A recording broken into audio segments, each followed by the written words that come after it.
Magandang umaga! Kumusta po? Narito po ulit ang update natin para sa lagay ng ating panahon. Ngayong umaga po ng May 4, 2025. Sa ngayon po ay nakalampas na sa kalupaan ng ating bansa ang sama ng panahon nating binabantayan.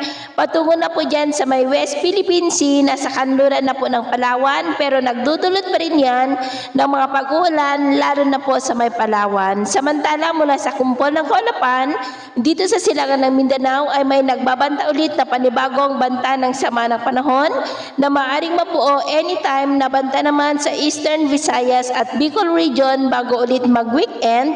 At ang development niya ng ating babantayan kung matutuloy po o hindi.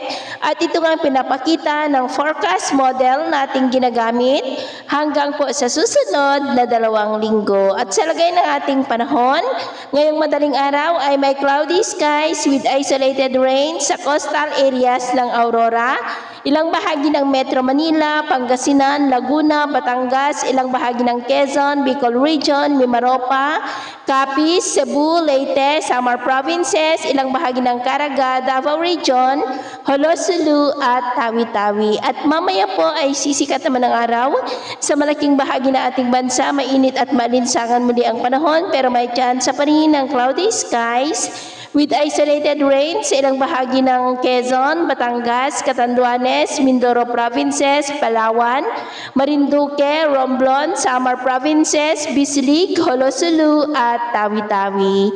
At mamayang hapon po, mas maraming lugar ulit ang makakaranas ng cloudy skies with isolated rains, lalo na sa ilang bahagi ng Southern Luzon, ilang bahagi ng Visayas, Mindanao at Cordillera.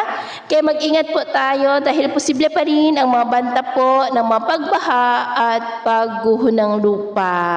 At sa atin naman pong mga baybayin, wala naman po tayong nakataas na namang gale warning signals, pero iba yung pag-ingat lamang po kung papalaot tayo para po mas makaiwas sa mga sakunang pangkaragatan.